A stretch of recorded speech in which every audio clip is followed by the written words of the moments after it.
So a lap of Knockhill starts as you head towards Seat Curves, the first sector of the track. Very tricky, you've got to get it absolutely spot on. As the car plummets down through Leslie's, you start to pull it back up tight on the brakes at Scotsman Corner. Out of Scotsman Corner there's a tricky little right hill dip before you get to the John Arweer chicane and you come into the second sector of the track. Up the back straight we come towards Clark Corner. Very important to get a good run through Clark. If you're slow on the exit at Clark's, you're going to get eaten on the way down the back straight towards the hairpin. Through Hislops, big long left-hander, easy to just get the car around here, but it's all about braking for the hairpin. On the brakes for the hairpin, so much can be lost at the hairpin by rushing into it too much. But get yourself through the hairpin, get a good drive up that straight, and that is a lap off Knockhill Racing Circuit. It's 1.3 miles and it's action-packed all the way round.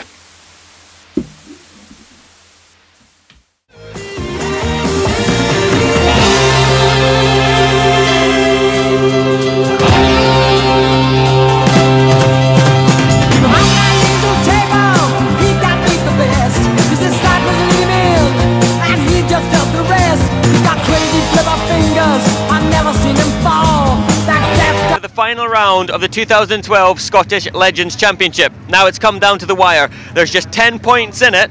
In Legends terms is absolutely nothing, between Carol Brown in the number 7 car and Ross Marshall, who's behind me, in the number 3 car. 3 races to go. It's going to come down to the final race of the day. I'll hand it to... Well, thank you very much, Joe Tanner, as we see the Knockhill safety car leaving the holding area and a big grid of legends comes out into the lovely sun here at Knockhill on the 7th of October. This is heat number 1 for the final round of the championship, and it's all come down to this after a year-long battle between the very dominant Ross Marshall and Carol Brown. It comes down to 3 races at the end of the year. As Joe Tanner said, there's 10 points separating them, but that is nothing in Legends. There's a whole bag of points up for grabs today. Who can do it? Well, there's 3 people still in with a big chance of it. There's Carol Brown, Ross Marshall, and also driver number 9, Paul O'Brien, the driver of the black number 9 car. We're going to see a lot of Paul. He's somebody who, just in front of Ross Marshall as we come down the pit lane just now, he's somebody who really has started to figure in his second year racing in Scotland here in the Legend cars. Great view down the valley there as we see Stirling Hill away in the distance, but it's all about Legends today. On board with Ross Marshall as he just comes to a halt in the pit lane, and this is Paul O'Brien, a man we need to keep an eye on, driver of the black number 9 car. We've said that, and Paul is still in with a mathematical chance. If anything happens to Carol Brown and Ross Marshall, it is his championship for the taking. So, we're just about ready to go racing here at Knockhill. We've got the warm-up lap, we've got a big grid of legends, as I said, and Carol Brown has actually drawn herself right at the sharp end of the grid. She's very lucky in that sense.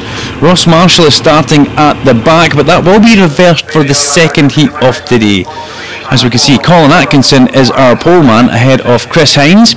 2 guys that are very capable of holding their own and challenging for a win. Colin Atkinson, a former Steedies champion. Then we've got Daniel Mackay driving the number 91 car. Off the rookie grid we can see that Daniel Mackay is a man who has just got quicker and quicker all year. Carol Brown, big day for Carol. She's been here before, and can she get another championship under her belt? Ahead of Gerard McCosh and then Paul Mackay. He's the father of Daniel. Dave Allen, another man of the rookie grid, along with Paul Mackay and Daniel Mackay. Dave Allen just ahead of Billy Waite on the grid there. And then we come back to Kevin Kettlewell and Ross Mickle. Ross Mickle's an extremely quick man, and he's right in the middle of the championship, right in the middle of the grid, I should say there, in the main grid. Then Dave Hunter and Kieran Murray, and Kieran Murray is in the team car, which has basically already clinched the championship, and he's ahead of David Micklejohn, and then we've got Paul O'Brien in the number 9 car, another championship possible. Ross Marshall all the way at the back of the grid alongside John Bushby, with Pino Palazzo and Rally Dave. Keep your eye on Rally Dave as well in the number 4 car there. Rally Dave's another very quick man, missed a few rounds this year and had a couple of mechanicals, but he'll be a man to keep your eyes on for 2013. We've got Robin Webb and Kieran Gallagher, in the lovely Stars and Stripes number 2 car. And then right off the back of the grid, one of our rookies, we have got Mike Bain. So, we're on board with Hines as we come into the hairpin now. Carol Brown, we fly back to Carol. She's directly behind Chris Hines, so this is going to be a cracking view of the race we get from her. She's flexing the fingers on the steering wheel there, and this is where we're about to go racing today. Nerves will all be but gone with these guys now. They've left the holding area. The drivers will be calmed down. The heart will still be pumping, but they've got a focus now. They are focused on this rolling start as we come up the main street. So it's down to Colin Atkinson to get the revs and control everybody on the climb up the hill here towards the start and finish, and we're on board with Paul O'Brien. You can see the lights. Well, you can't actually see his eyes looking at the dashboard, looking forward, but the lights go out and away we go, and we've come down towards the Beatson's Bridge, and what a start from O'Brien. He gets alongside and passes Ciaran Murray, and they're on the brakes. A bit of a lock-up in front of them as we go on board with Davy Allen. Dave Allen gets across the top of St. Curves there, and it's very, very busy in a legend race at this point. It's not... Oh, Ross Marshall takes the escape road there. The escape road for Ross Marshall. It's a little bit early in the day for things like that to be happening to poor Ross, but you can see what these drivers are having to deal with here as Kettlewell comes down through Butchers there. They've got the three Burnett cars all together. Rally Dave and Davy Hunter side by side through the John Irish chicane, and thankfully no contact there for those guys as Brown hits the front as they go into Clark. Carol Brown takes a nice early commanding lead, and Carol's just going to really want to disappear with this one. It's the easiest thing she can do. She's not guaranteed a win. You're never guaranteed anything in legend racing, but she is at the front and she's away from the trouble, and look at them all fanning out behind her as they come in towards the hairpin. At the inside goes Colin Atkinson on Chris Hines, and that looked like Gerard McCosh further down making a move as well. As we look back at the yellow number 91 at Daniel Mackay there, and that car's got good speed as he comes up the inside, and it looks like he was about to pass Hines there. As you go over the crest of the hill, though, it's still extremely close together. And there's Ross Marshall. Ross Marshall now ahead of Ciaran Murray, and Dave Allen having a shot at Ciaran Murray as they come in towards St. Curves there. The cars all come down through the left-hander of Leslie's. So important to be absolutely spot on with these cars. You go too hot into Scotsman corner, you do what Paul O'Brien's done. O'Brien runs wide and gifts a position to Ross Marshall as they go through Butchers and up to the chicane there. I'm just saying, if you run too hot into Scotsman corner, you run wide, you've got that error which you force upon yourself, and you just gift a position to a championship rival. Now it's a long day, we've got to remember that there are 3 races in this. There's a lot of points up for grabs, but Paul O'Brien doesn't want to be doing that far too early as we see Ciaran Murray and Rally Dave in the number 4 car ahead of Dave Allen. These guys have been battling all year long, Dave Allen and Rally Dave. They're both up for the rookie championship, but well, Dave Allen has basically clinched that before we've even started this race meeting as we go on board with Dave Allen now as they come at the hairpin, and that's Ciaran Murray in the 05 car right in front of us. But Carol leads from Colin and Daniel. That's Brown, Atkinson as they've already gone out a shot. Look at this though, that's Ross Mickle coming up the inside, and he passes Hines as he goes towards St. Curves. That's a big boys move there. In fact, they both run a little bit hot, and is it going to give Ross Marshall a chance to get past? Ross Marshall really is carving his way through the field here, and he's got to. Carol Brown is at the front. Ross Marshall really, in his mind, he needs to finish second here if he can't catch Carol at the front. Carol is kind of already stretching that advantage. It's going to be a big ask for Ross to win the race, but damage limitation for Ross Marshall as Dave Allen goes up the inside of Clark's. And did he make that move stick? We'll maybe try and get a camera view as they come through and head towards the hairpin, but Ross Marshall has to try and get second place. That's damage limitation from there. No, Dave Allen didn't get ahead of Ciaran Murray as they come through there. We just got a glimpse of them as they went through Hislops, but here's Ross Marshall again trying to go round the outside, and now Chris Hines, and Chris Hines has got Gerard McCosh right in front of him, and it's all getting a bit cosy there because Ross Mickle, and I'm pretty sure that was that Gerard McCosh also going off there. Just caught a glimpse of that out the corner off my eye there, and that's again gifting more positions to Ross Marshall. And now we're on board with Paul O'Brien, and he's got himself back into the thick of things as well. It's not over yet for O'Brien, is it? It's definitely not over. The cars come down through Leslie's again and get on the brakes, and there goes Mickle trying to go up the inside of Murray further down, but Murray's having nothing off that as Marshall gets so close. And does he give Gerard McCosh just a little tap on the bumper as they go through? Has it upset McCosh? Has it unsettled him as he's lost drive through the chicane? Because Marshall's heading up the inside in the class. Yes, good move by Ross Marshall there. Good opportunistic move. Just gave him a tiny little tap as he went down through Butcher, just to more or less say hello, I'm here. But look at Gerard McCosh. He does it back to Ross Marshall in the back straight as they head towards the hairpin. A classic little bit of bump drafting by the legend there, but Ross Marshall manages to hold his position as they all fan out on the brakes. Rally Dave and Ciaran Murray getting a little bit close for comfort as Gerard McCosh gets a half spin, tapped from behind there, but well held by Gerard McCosh in the number 69 car there. He'll be very happy and lucky with that one, as he almost forced into a spin there. But look at this, on the grass underneath the bridge goes Ciaran Murray, fanning out 4 or 5 wide there, and Murray goes onto the grass. That possibly the fastest point of the circuit. The 05 car now trying to get past Gerard McCosh, and that was just a little bit too much for the old heart rate to control and contend with. As now look at the lead that Ross Marshall's managed to get over that pursuing pack. already in just not even half a lap, a couple of corners. He has disappeared and stretched his legs through the John O'Wee chicane up towards Clark Corner. Daniel Mackay, the next man in the radar of Ross Marshall, as Ross uses a little bit exit curb and flashes past us now. You can see it's Atkinson and Mackay.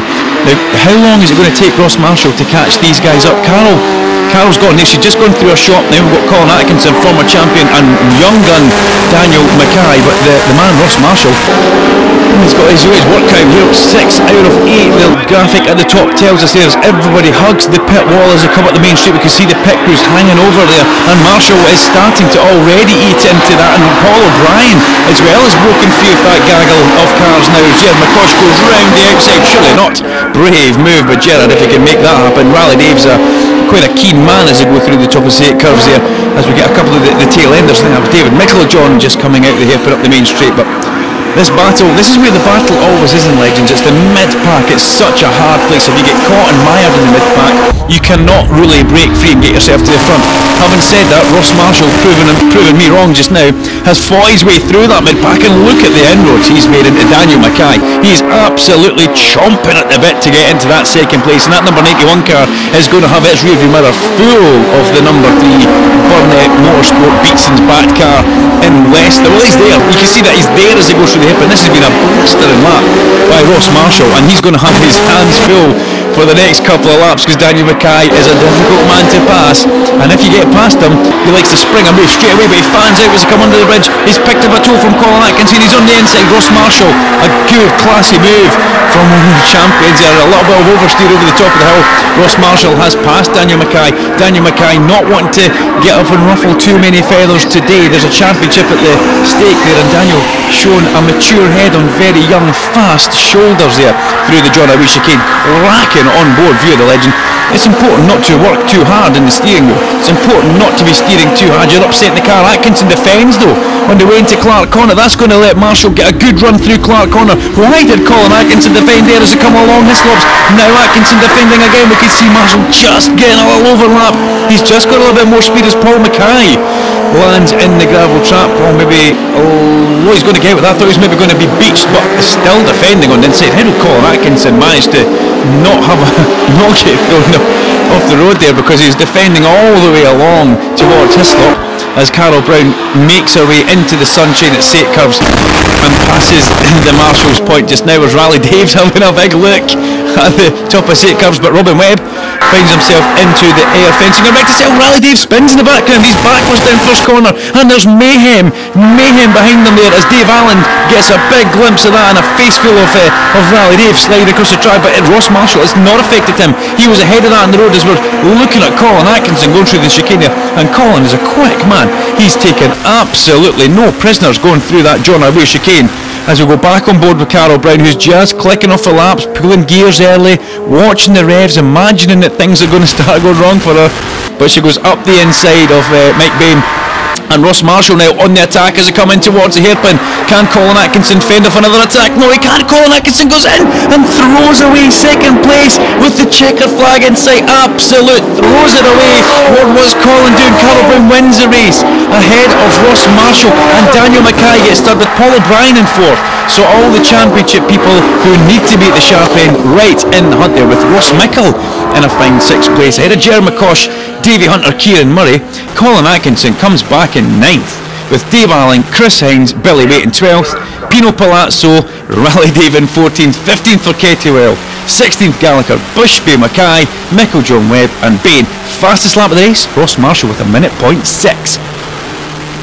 What a race that was. Carol Brown takes the spoils, going round on her slow down lap. She'll be happy with that one. Well, that's job number 1 done for the day for Carol. That's ticked off the list. Having said that, this man done just as good a job there, coming from the back all the way through to finish 2nd place. Now he's going to get reversed. Ross will be starting at the front for heat number 2. Carol will be starting at the back for heat number 2, and Carol Brown is going to have all the work to do. Having said that, Legend racing is never ever easy. It's not going to be easy for Ross Marshall. He's still going to be starting at the front with a pile of fast guys. Giving Carol Brown just a little bit of a bump into the hairpin. She looks in the mirror, gives him a little wave back. Good sportsmanship between these teammates. There is definitely no team orders in the Burnett Motorsport camp. and Carol Brown and Ross Marshall know exactly what that's all about. They've both won championships before, and they're going head to head today, along with the other teammate Paul O'Brien, who just finished 4th for this Drivers' Championship. As I said, the team championship has already been won by Burnett Motorsport, and the guys are very chuffed with that. The team championship is quite a prestigious award.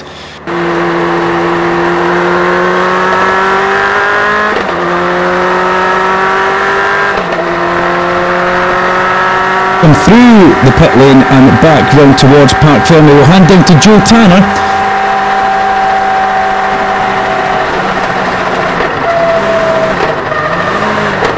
Interviews in just a minute or two once the guys get parked up and get their helmets off. Carol Brown, perfect start to the day. I said just pre-race that it was level, but it certainly isn't now, and it's the perfect time to be leading the championship right at the final round. Yeah, I mean it's going to be different from the next race. So Ross started at the back in that one, so he had to try and fight his way through, whereas I just had to try and get my head down right at the start. So now I've got to do just what he's done and try and get as close to the front or as close to him as I can in the next race. You're just taking it race by race, or do you genuinely believe today you can win the championship for a second time? Yeah, no, I'm just taking it as it comes. So it is quite difficult when we don't qualify, so we don't start where obviously your practice time would take you to. So it's just really just a matter of pulling the ball at the hat and just go with it. Good stuff. It's going to be exciting. Well done for the start. Anyway, well done to start the day with a win. Thank you very much. Ross, now relegated temporarily, shall we say, to second in the championship. I understand that obviously Carol started near the front, and you've got a front starting position, if you like, for the next one, so it's certainly not done, but not leading the championship. I know it's the first time this year we've been demoted to second, got us right as well. But not a Burnett car, so can't really grumble too much. But 5 points is nothing, it's not even a position between two cars, so this one's definitely going to go down to the wire. You need the luck to change. Last time out we saw some real bad luck for you at DNF and all sorts of problems. That doesn't need to happen today, does it? You need a nice, smooth, consistent run. Well, if you look back to last year, I had the good luck towards the end of the season, and Carol's luck changed last year, so it's been a complete mirror image from last year. Hopefully we can just break it and make it a different end to this season, and hopefully we can still get out on top. But at the end of the day, we set out this year to get a 1, 2, 3 for Burnett Motorsport, which we've done. Paul O'Brien's still in a chance to win the championship as well. Carol and myself are there as well, and then we've also won the team championship this year, so fantastic year for the team, and now it's just got to sort out this final podium. Is that a way of shifting the pressure off you, Ross? It is, but I can see right through you. Well done. This is going to be exciting, the last race of the day anyway. It will be. Third place home, first podium. I haven't spoken to you yet, Daniel Mackay. Great result for race 1. Oh yeah, it was fantastic. Started the race quite well, quite happy with how it went. Saw Ross catch me in mirrors, I'm thinking, just get out of his way, just let him do what he needs to do. Did you have a flashback of the last round when you and Ross came together? Yeah, once at Clark's actually. Again, I was coming through thinking, oh, better not touch him again. But no, it was good. I wanted to get up and try and help Carol push, but I just wasn't fast enough. And luckily Colin ran on at the hairpin and left me in third place, so I'm happy. Well done. The podium's nice when you first get there, but I've got a feeling it'll get old quite quickly and you'll want that win pretty soon. I'm looking for the first win. Hopefully it'll come start next season. I don't think it'll come this year, but hopefully next year. Great result today, especially for the first full season in Legends as well. Yeah, well, we've not had any racing experience apart from Legends a bit last year and then this year, so really happy. Still got work to do, still got pace to find, still a wee bit off these guys, so give it a few months and hopefully I'll be a bit better. I know your dad races alongside you as well in the same championship. Obviously father and son combo, any rivalry? I see him hanging over the fence looking all happy for you, but is there a little bit of jealousy there? I doubt it. Dad's been supportive since the first day, but we've got a £100 bet on this year, as I'm sure Richard John Neal's told you, that whoever finishes higher in the championship gets £100, and unfortunately I don't have £100, so it looks like I'll have to win. Well done. Thank you. Cheers.